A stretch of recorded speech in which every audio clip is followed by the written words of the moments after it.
Hi friends, Amit life maker YouTube channel पे आप लोगों का स्वागत है। देखिए दोस्तों, आज के सेशन में हम लोग करने वाले हैं प्रीवियस ईयर क्वेश्चन। दोस्तों बीपीएससी के द्वारा जितने अभी तक में पूछे गए हैं क्वेश्चन, दोस्तों सारे क्वेश्चन का हम इस सेशन में डिस्कशन करवाने वाले हैं दोस्तों। देखिए दोस्तों, ये अभी तक में 68वीं मतलब 70वीं बीपीएससी तक का एग्ज़ाम हो चुका है दोस्तों। तो अभी तक में बिहार के बीपीएससी आयोग दोस्तों जितने सारे एग्ज़ाम में अपने अंडर में करवाए हुए हैं दोस्तों, उन सभी का दोस्तों क्वेश्चन का दोस्तों हम अपने इस सेशन में करवाते हैं दोस्तों डिस्कशन।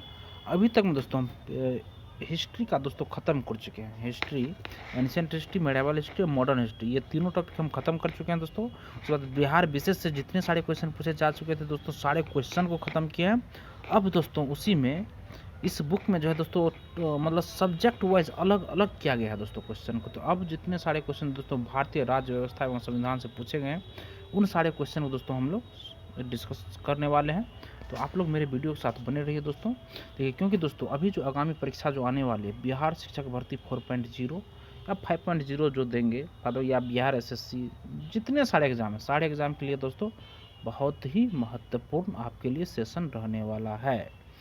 तो देखिए दोस्तों, आप लोग मेरे साथ बने रहिए। देखिए क्वेश्चन नंबर फर्स्ट जो है दोस्तों, क्वेश्चन नंबर फर्स्ट है इसका दोस्तों। देखिए, भारत में जिला स्तर पर उपभोक्ता विवाद निवारण के संदर्भ में निम्नलिखित में से कौन सा कथन सही नहीं है दोस्तों। देखिए दोस्तों, इसमें जो है सही नहीं है, तो उपयुक्त में से कोई नहीं सही है दोस्तों। इसमें सारा ऑप्शन दोस्तों गलत है दोस्तों।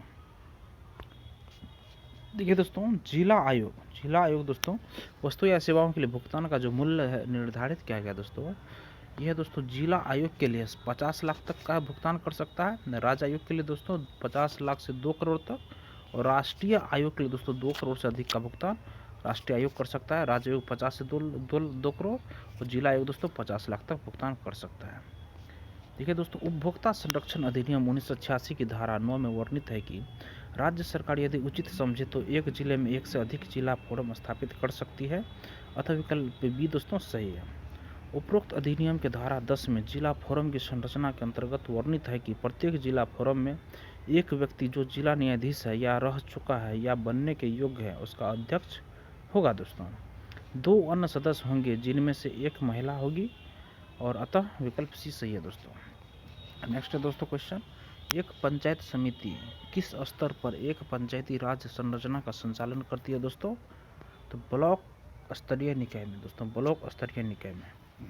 देखिए दोस्तों, 73वें संविधान संशोधन अधिनियम 1993 द्वारा जोड़े गए संविधान के अनुच्छेद 243 के बी में पंचायती राज व्यवस्था के 3 स्तरीय संरचना का उल्लेख है।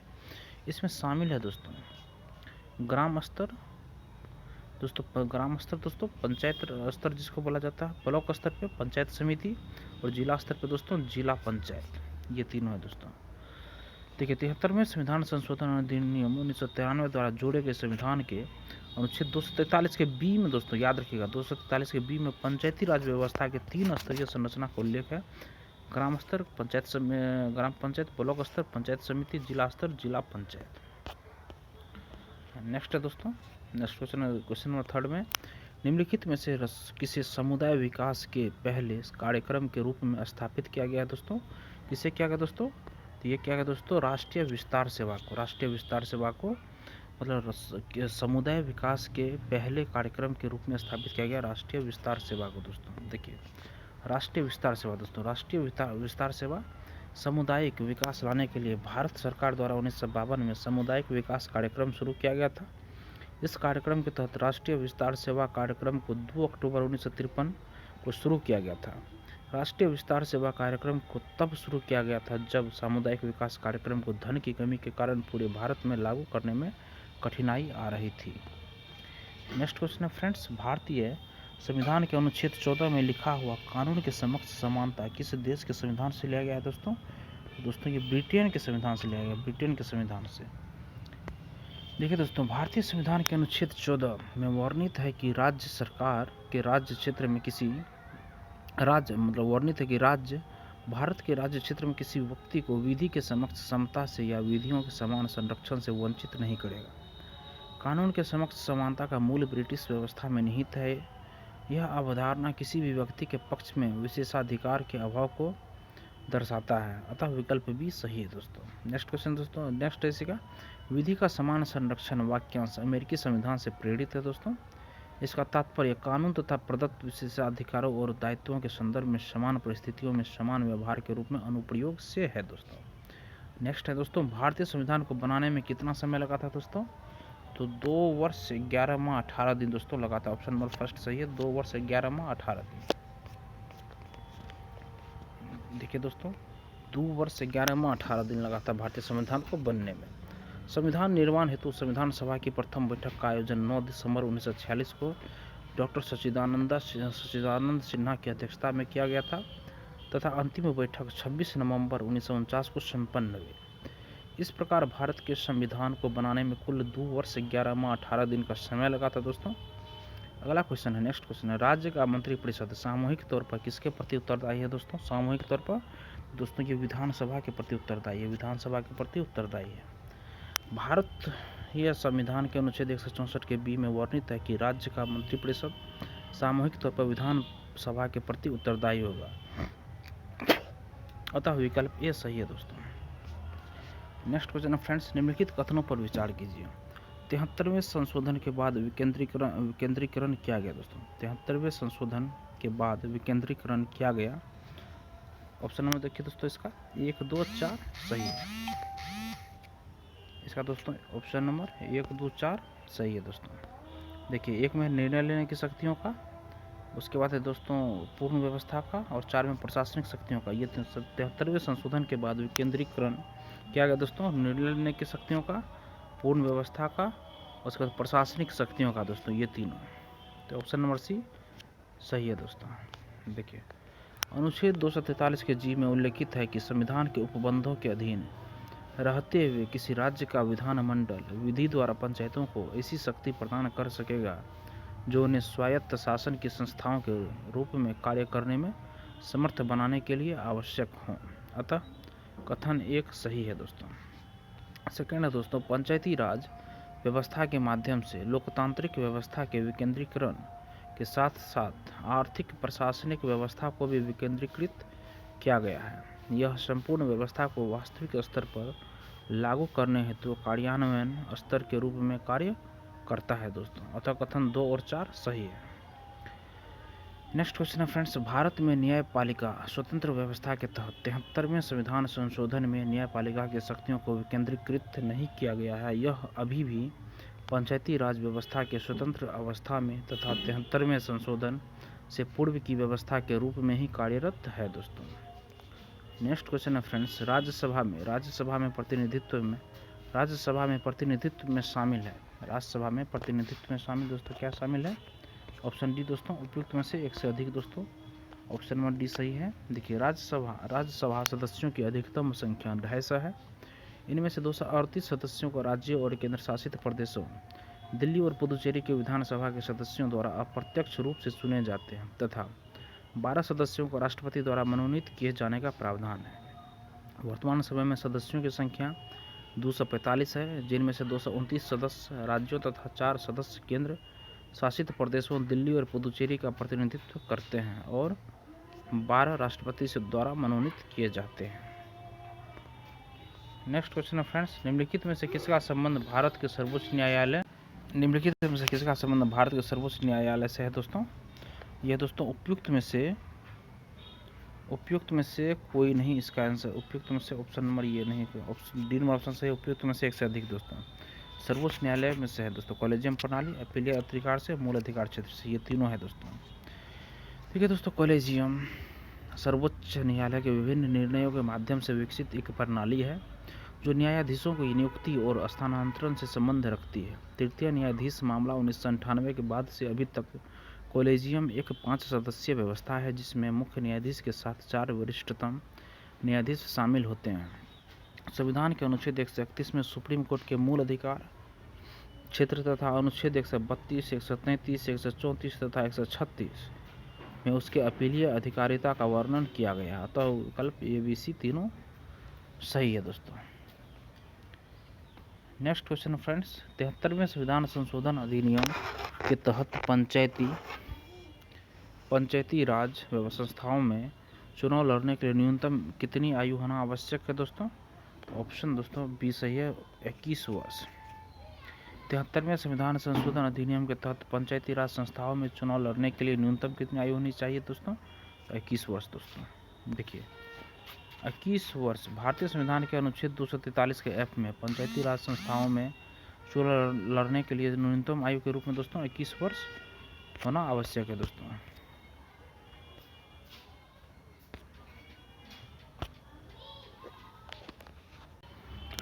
वर्ष है दोस्तों। देखिए दोस्तों नेक्स्ट है दोस्तों 67वीं री एग्जाम का जो क्वेश्चन था दोस्तों बीपीएससी का, वो है दोस्तों 1946 ईस्वी में गठित अंतरिम सरकार के मंत्रिमंडल में श्रम विभाग किसे सौंपा गया था दोस्तों? ये तो श्रम विभाग जो सौंपा गया था दोस्तों वो जगजीवन राम को सौंपा गया था दोस्तों। आगे दोस्तों देखिए भारत की अंतरिम सरकार का गठन 2 सितंबर 1946 ईस्वी को 2 सितंबर 1946 ईस्वी को भारत की नवनिर्वाचित संविधान सभा से हुआ था। अंतरिम सरकार के सदस्य जो हैं दोस्तों, अंतरिम सरकार के सदस्य वो है दोस्तों, देखिए पंडित जवाहरलाल नेहरू कार्यकारी परिषद के उपाध्यक्ष थे और विदेश विभाग राष्ट्रमंडल से संबंधित मामले वही देखते थे दोस्तों। वल्लभ भाई पटेल दोस्तों गृह सूचना एवं प्रसारण विभाग के थे दोस्तों। वल्लभ भाई पटेल गृह सूचना एवं प्रसारण मंत्री थे दोस्तों। और बलदेव सिंह दोस्तों रक्षा मंत्री थे। सी राजगोपालाचारी शिक्षा मंत्री थे। राजेंद्र प्रसाद खाद्य एवं कृषि मंत्री थे। और अशरफ अली रेलवे और जगजीवन राम श्रम मंत्री दोस्तों। नेक्स्ट लियाकत अली दोस्तों वित्त मंत्री थे। नेक्स्ट दोस्तों डॉक्टर राजेंद्र प्रसाद को संविधान सभा का सभापति चुना गया था दोस्तों। कब चुना गया था? तो दोस्तों इसे चुना गया था दिसंबर 1946 ईस्वी में। दिसंबर 1946 ईस्वी में इसे चुना गया था। डॉक्टर राजेंद्र प्रसाद को संविधान सभा का सभापति दिसंबर 1946 में चुना गया था। देखिए दोस्तों भारतीय संविधान की पहली बैठक में 9 नवंबर 1946 ईस्वी को अस्थायी अध्यक्ष के रूप में शशिकांत सिन्हा को चुना गया। इसके बाद 11 दिसंबर 1946 ईस्वी को अस्थायी अध्यक्ष के रूप में डॉक्टर राजेंद्र प्रसाद को चुना गया था दोस्तों। नेक्स्ट क्वेश्चन है फ्रेंड्स 2022 के भारत के 16वें उपराष्ट्रपति चुनाव के लिए निर्वाचक मंडल में कितने सदस्य थे दोस्तों? तो दोस्तों 788। देखिए 2022 के भारत के 16वें उपराष्ट्रपति चुनाव के लिए निर्वाचक मंडल में कितने सदस्य हैं दोस्तों? तो 788। देखिए दोस्तों भारतीय संविधान के अनुच्छेद 66 के अनुसार उपराष्ट्रपति का चुनाव संसद के दोनों सदनों के सदस्यों से मिलकर बने निर्वाचक मंडल के सदस्यों द्वारा अनुपातिक प्रतिनिधित्व प्रणाली के अनुसार एकल संक्रमणीय मत के माध्यम से किया जाता है। 16वें उपराष्ट्रपति चुनाव 2022 के लिए निर्वाचक मंडल में निम्न शामिल हैं दोस्तों। राज्यसभा के 233 निर्वाचित सदस्य, राज्यसभा के 12 मनोनीत सदस्य, लोकसभा के दोस्तों 543 निर्वाचित सदस्य। ये टोटल इसके राष्ट्रपति के निर्वाचक थे दोस्तों। उपराष्ट्रपति के चुनाव से संबंधित निर्वाचक मंडल में संसद के दोनों सदनों के कुल 788 सदस्य होते हैं दोस्तों। देखिए दोस्तों नेक्स्ट है हम लोग का भारत का राष्ट्रपति कितनी बार पुनः चुनाव के लिए एक पात्र होता है दोस्तों? तो दोस्तों इसमें कितनी भी बार दोस्तों इसमें कोई निर्धारित नहीं है दोस्तों। देखिए दोस्तों राष्ट्रपति अधिकतम कितनी बार भी पद पर रह सकते हैं, इसकी कोई सीमा तय नहीं है। अब तक केवल पहले राष्ट्रपति राजेंद्र प्रसाद ने ही इस पद पर 2 बार अपना कार्यकाल पूरा किया। राष्ट्रपति का कार्यकाल 5 वर्ष का होता है। वर्तमान में द्रौपदी मुर्मू भारत की दूसरी महिला राष्ट्रपति हैं। 25 जुलाई 2022 को भारत की 15वीं राष्ट्रपति बनी है। वर्तमान में द्रौपदी मुर्मू भारत की दूसरी महिला राष्ट्रपति है। 25 जुलाई 2022 को भारत की 15वीं राष्ट्रपति बनी है दोस्तों। अगला दोस्तों लोकसभा में सामान्यतः कितने सत्र होते हैं दोस्तों? तो 3 सत्र होते हैं। लोकसभा में 3 सत्र होते हैं दोस्तों। देखो संविधान के अनुच्छेद 85 के अनुसार संसद सदैव इस तरह से आयोजित की जाती है कि संसद के 2 सत्रों के मध्य 6 मास से अधिक अंतर न हो। परंपरानुसार संसद 3 नियमित सत्रों तथा विशेष सत्रों में आयोजित परंपरानुसार दोस्तों संसद 3 नियमित सत्रों तथा विशेष सत्रों से आयोजित की जाती है। सत्रों का आयोजन राष्ट्रपति की विज्ञप्ति से होता है। बजट सत्र वर्ष का पहला सत्र होता है। सामान्यतः फरवरी से मई के मध्य चलता है। यह सबसे लंबा तथा महत्वपूर्ण सत्र माना जाता है। इसी सत्र में बजट प्रस्तावित तथा पारित होता है। सत्र के प्रारंभ में राष्ट्रपति का अभिभाषण होता है। मानसून सत्र जुलाई अगस्त के मध्य होता है। शरद सत्र नवंबर दिसंबर के मध्य होता है। सबसे कम समयावधि का सत्र होता है दोस्तों शरद सत्र। नेक्स्ट है दोस्तों, स्वतंत्र भारत में प्रथम विधि आयोग के अध्यक्ष कौन थे दोस्तों? दोस्तों ये थे ऑप्शन नंबर डी इसका दोस्तों सही होगा, श्री MC सीतलवाड़ प्रथम विधि आयोग के अध्यक्ष थे दोस्तों। देखिए दोस्तों, भारत सरकार ने स्वतंत्र भारत का प्रथम विधि आयोग वर्ष 1955 ईस्वी में भारत के तत्कालीन अटॉर्नी जनरल MC सीतलवाड़ की अध्यक्षता में गठित किया। भारतीय विधि आयोग एक गैर संवैधानिक निकाय है। यह भारत सरकार के आदेश से गठित एवं एक कार्यकारी निकाय है। इसका प्रमुख कार्य है कानूनी और न्याय मंत्रालय को सलाह देना। नेक्स्ट है दोस्तों, भारत में यदि एक राज्य एक चुनाव लागू किया जाता है तो भारतीय संविधान के किस अनुच्छेद में संशोधन की आवश्यकता होगी दोस्तों? यदि भारत में यदि एक राज्य एक चुनाव लागू किया जाता है तो भारतीय संविधान के किस अनुच्छेद में संशोधन की आवश्यकता होगी? देखिए दोस्तों, इसका ऑप्शन नंबर ई सही होगा। उपयुक्त में से कोई नहीं या उपयुक्त में से एक से अधिक। देखिए, एक राज्य एक चुनाव से तात्पर्य 5 साल में एक बार होने वाले चुनावों में लोकसभा, राज्य विधानसभाओं, पंचायतों और शहरी स्थानीय निकायों में एक साथ चुनाव कराने से है। राज्य विधानसभाओं के कार्यकाल को लोकसभा के कार्यकाल के साथ जोड़ने के लिए राज्य विधानसभाओं के कार्यकाल को घटाया जा सकता है और उसके अनुसार उनमें वृद्धि भी की जा सकती है। ऐसा करने के लिए अनुच्छेद 83, 85, 172, 174 और 356 में संवैधानिक संशोधनों की आवश्यकता होगी दोस्तों। नेक्स्ट क्वेश्चन है फ्रेंड्स, किस राज्य में पंचायत व्यवस्था नहीं है दोस्तों? पंचायत व्यवस्था नहीं है किस राज्य में दोस्तों? ये उपयुक्त में से एक से अधिक है दोस्तों। देखिए, पंचायती राज शासन प्रणाली में प्रशासन की मूल इकाई है। पंचायती राज संस्थाओं को संवैधानिक दर्जा प्रदान करने के लिए 73वां संशोधन अधिनियम 24 अप्रैल 1993 को भारत में लागू हुआ। वर्तमान में दोस्तों नागालैंड, मेघालय, मिजोरम में पंचायती राज व्यवस्था नहीं है दोस्तों। नागालैंड, मेघालय, मिजोरम में पंचायती राज व्यवस्था नहीं है। अनुच्छेद 82 के तहत प्रत्येक जनगणना के बाद परिसीमन अधिनियम लागू किया जाता है। नेक्स्ट है दोस्तों, प्रत्येक राज्य में लोकसभा की सीटों का निर्धारण परिसीमन आयोग द्वारा किया जाता है। इस परिसीमन को किस वर्ष तक रोक दिया गया है दोस्तों? तो 2026 तक दोस्तों रोक दिया गया है। 2026 तक दोस्तों इसको रोक दिया गया है। देखिए, संविधान के 84वें संशोधन 2002 के अनुसार 2026 तक परिसीमन वर्ष 1971 की जनगणना के आधार पर किया जाएगा दोस्तों। संविधान के 84वें संशोधन 2002 के अनुसार 2026 तक परिसीमन वर्ष 1971 की जनगणना के आधार पर किया जाएगा दोस्तों। नेक्स्ट है दोस्तों 20 नंबर क्वेश्चन है, सर्वोच्च न्यायालय दोस्तों एक क्या दोस्तों? ऑप्शन नंबर ई दोस्तों सही होगा। सर्वोच्च न्यायालय एक भारत का सुप्रीम कोर्ट, भारत का सर्वोच्च न्यायिक। ऑप्शन नंबर देखिए दोस्तों, ये सही होगा इसका। भारत का सुप्रीम कोर्ट भारत का सर्वोच्च न्यायिक निकाय है। यह सबसे वरिष्ठ संवैधानिक निकाय है और इसके पास न्यायिक पुनरावलोकन की शक्ति है। भारत का मुख्य न्यायाधीश सर्वोच्च न्यायालय का प्रमुख और मुख्य न्यायाधीश होता है। इसमें अधिकतम 34 न्यायाधीश होते हैं और इसके पास मूल अपीलीय और सलाहकार क्षेत्राधिकार के रूप में व्यापक शक्तियाँ होती हैं। यह नागरिकों के मूल अधिकारों की रक्षा करने और विभिन्न सरकारी प्राधिकरणों के साथ साथ केंद्र सरकार बनाम राज्य सरकारों तथा राज्य सरकार बनाम देश में किसी अन्य राज्य सरकार के बीच विवादों को निपटाने के लिए आवश्यक है। एक सलाहकार अदालत के रूप में यह उन मामलों की सुनवाई करता है जिन्हें विशेष रूप से भारत के राष्ट्रपति द्वारा संविधान के तहत संदर्भित किया जा सकता है। सभी विकल्प सही है दोस्तों। नेक्स्ट दोस्तों, पंचायतों की वित्तीय स्थिति की समीक्षा के लिए राज्य सरकार प्रत्येक 5 वर्षों में क्या गठित करती है दोस्तों?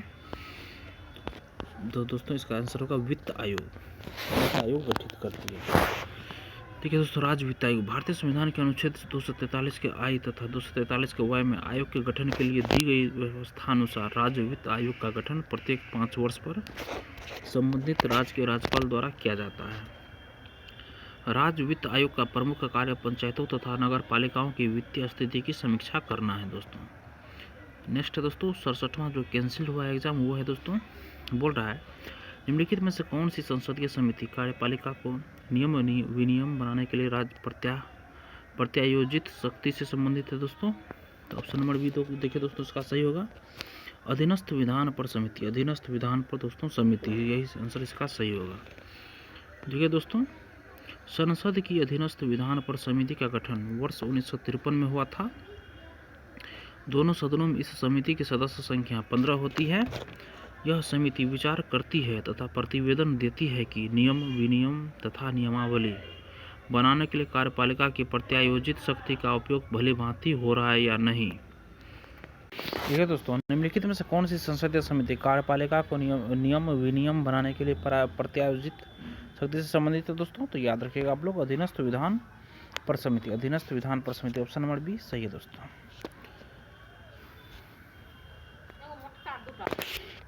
संसद की अधीनस्थ विधान पर समिति का गठन वर्ष 1953 में हुआ था। दोनों सदनों में इस समिति की सदस्य संख्या 15 होती है। यह समिति विचार करती है तथा प्रतिवेदन देती है कि नियम विनियम तथा नियमावली बनाने के लिए कार्यपालिका की प्रत्यायोजित शक्ति का उपयोग भली भांति हो रहा है या नहीं। नेक्स्ट है दोस्तों, भारतीय संविधान का अनुच्छेद 300 किससे संबंधित है दोस्तों। भारतीय संविधान का अनुच्छेद 300 किससे संबंधित है। ऑप्शन नंबर देखिए दोस्तों, इसका फर्स्ट सही है, मुकदमे तथा कार्यवाही से संबंधित है, मुकदमे तथा कार्यवाही से संबंधित है। देखिए दोस्तों, अनुच्छेद 76 में भारत के मान्यवादी है दोस्तों। अनुच्छेद 300 में वाद और कार्रवाई है। अनुच्छेद 302 में दोस्तों है व्यापार वाणिज्य और समागम पर निर्बंधन अध्यारोपित करने की शक्ति है दोस्तों इसमें। और नेक्स्ट है दोस्तों, देखिए तो 24 नंबर क्वेश्चन है दोस्तों, भारत में न्यायिक प्रणाली किस पर आधारित है दोस्तों। भारत में न्यायिक प्रणाली किस पर आधारित है। तो दोस्तों ये है दोस्तों ऑप्शन नंबर इसका दोस्तों ये सही होगा। देखिए, भारत में न्यायिक प्रणाली संविधान कानून द्वारा स्थापित प्रक्रिया पर आधारित है। विशेष परिस्थितियों में परंपरा भी निर्णय लेने का आधार बनता है दोस्तों। नेक्स्ट क्वेश्चन है फ्रेंड्स, किस राज्य में पहला लोकायुक्त स्थापित हुआ था दोस्तों। किस राज्य में पहला लोकायुक्त स्थापित हुआ था दोस्तों। ये दोस्तों महाराष्ट्र में पहला लोकायुक्त स्थापित हुआ था दोस्तों। सर्वप्रथम लोकायुक्त का गठन 1971 में महाराष्ट्र में हुआ था। हालांकि उड़ीसा में यह अधिनियम 1970 में ही पारित हुआ, किंतु उसे 1983 में लागू किया गया था। बिहार में लोकायुक्त का गठन वर्ष 1974 में, पंजाब में 1995 तथा केरल में 1999 में हुआ था दोस्तों। नेक्स्ट क्वेश्चन है फ्रेंड्स, एस आनंद 1990 के दशक के अंत में किस पद पर कार्यरत थे दोस्तों। तो एस आनंद दोस्तों ऑप्शन नंबर बी सही होगा, भारत के मुख्य न्यायाधीश थे दोस्तों 1990 में।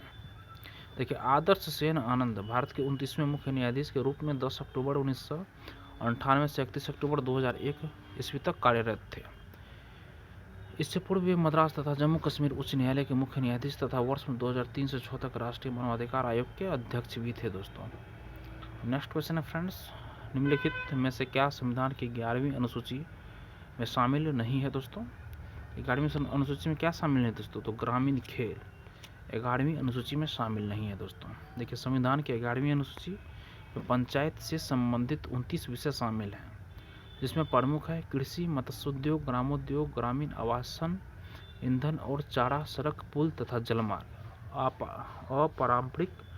अपारंपरिक ऊर्जा स्रोत, गरीबी उन्मूलन, तकनीकी प्रशिक्षण एवं व्यावसायिक शिक्षा, पुस्तकालय, सांस्कृतिक क्रियाकलाप, परिवार कल्याण, सार्वजनिक वितरण प्रणाली आदि। अतः ग्रामीण खेल का उल्लेख इस सूची में नहीं है दोस्तों। नेक्स्ट क्वेश्चन है दोस्तों, संविधान के अनुच्छेद 113 के अनुसार वार्षिक बजट में कितनी अनुदान की मांगे संसद में पेश की जाती हैं दोस्तों। तो देखिए दोस्तों, ऑप्शन नंबर ई इसका सही होगा दोस्तों। देखिए, भारतीय संविधान के अनुच्छेद 113 के अनुसार भारत की संचित निधि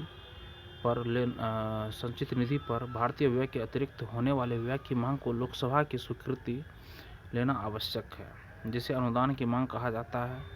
इसकी कोई निश्चित संख्या नहीं है। वार्षिक बजट 2022-23 में कुल 102 मांग रखी गई है दोस्तों। नेक्स्ट क्वेश्चन है दोस्तों, किस वर्ष में राष्ट्रीय विस्तार सेवा को प्रारंभ किया गया था दोस्तों। राष्ट्रीय विस्तार सेवा को प्रारंभ किया गया था दोस्तों तो 1953 ईस्वी में। याद रखिएगा दोस्तों, 1953 ईस्वी में राष्ट्रीय विस्तार सेवा को प्रारंभ किया गया था दोस्तों। देखिए, राष्ट्रीय विस्तार सेवा कार्यक्रम नेशनल एक्सटेंशन सर्विस प्रोग्राम का प्रारंभ 2 अक्टूबर 1953 ईस्वी को हुआ था। इसका मुख्य उद्देश्य स्वयं सहायता प्रयासों के आधार पर विकास कार्य को आगे बढ़ाना था। 1957 ईस्वी में केंद्र सरकार ने सामुदायिक विकास कार्यक्रम 1952 में प्रारंभ तथा राष्ट्रीय विस्तार सेवा के कामकाज की जांच करने और बेहतरी के लिए सुझाव देने हेतु बलवंत राय मेहता समिति का गठन किया था दोस्तों। नेक्स्ट क्वेश्चन है फ्रेंड्स, राज्य विधान परिषद के सदस्य निम्नलिखित में से किस श्रेणी से चुने नहीं जाते हैं दोस्तों? ये है दोस्तों उद्योगपति क्षेत्र से। उद्योगपति क्षेत्र से चुने नहीं जाते दोस्तों। स्थानीय निकाय पंचायतों के द्वारा चुने जाते हैं, शिक्षक द्वारा और स्नातक द्वारा, और उद्योगपति क्षेत्र से चुने नहीं जाते दोस्तों। उद्योगपति के द्वारा नहीं चुने जाते हैं। देखिए, संविधान के अनुच्छेद 171 के 3 के अनुसार राज्य विधान परिषद के कुल सदस्य संख्या का 1/3 सदस्य स्थानीय निकायों द्वारा, 1/3 सदस्य विधानसभा के सदस्यों द्वारा, 1/6 सदस्य राज्यपाल द्वारा मनोनीत, 1/12 सदस्य स्नातकों द्वारा तथा 1/12 सदस्य 3 वर्ष से अध्यापन कर रहे लोगों द्वारा चुने जाते हैं। इसलिए उद्योगपति श्रेणी से राज्य विधान परिषद में सदस्य नहीं चुने जाते हैं। देखिए दोस्तों, संविधान के अनुच्छेद 173 के 3 के अनुसार राज्य विधान परिषद के कुल सदस्य संख्या 1/3 सदस्य संख्या स्थानीय निकायों द्वारा चुने जाते हैं। 1/3 सदस्य स्थानीय निकाय द्वारा और 1/3 सदस्य दोस्तों विधानसभा के सदस्यों द्वारा चुने जाते हैं, और 1/6 सदस्य दोस्तों राज्यपाल द्वारा मनोनीत किए जाते हैं 1/6 सदस्य, और 1/12 सदस्य दोस्तों स्नातकों द्वारा चुने जाते हैं 1/12 सदस्य, और 1/12 सदस्य दोस्तों 3 वर्ष से अध्यापन कर रहे लोगों द्वारा चुने जाते हैं दोस्तों। इसके द्वारा चुने जाते हैं दोस्तों। देखिए दोस्तों, ये आज के सेशन का आखिरी क्वेश्चन था दोस्तों। 30 क्वेश्चन किए हैं। कल के सेशन में दोस्तों 50 क्वेश्चन करेंगे। तो दोस्तों, ये राज्य व्यवस्था का बहुत ही महत्वपूर्ण ये क्वेश्चन आ रहे थे दोस्तों। जो अभी तक मेरे पिछले वाले वीडियो को नहीं देखे दोस्तों, वो जाके मेरे वीडियो को देख सकते हैं इसी चैनल पे। इसका प्लेलिस्ट बना हुआ है दोस्तों। वीडियो देखने के लिए धन्यवाद दोस्तों। अगर आपको यह वीडियो पसंद आई दोस्तों तो वीडियो को लाइक और किसी एक ग्रुप में शेयर जरूर कीजिए दोस्तों, और मेरे चैनल को सब्सक्राइब कीजिए। धन्यवाद दोस्तों, आपका दिन शुभ हो।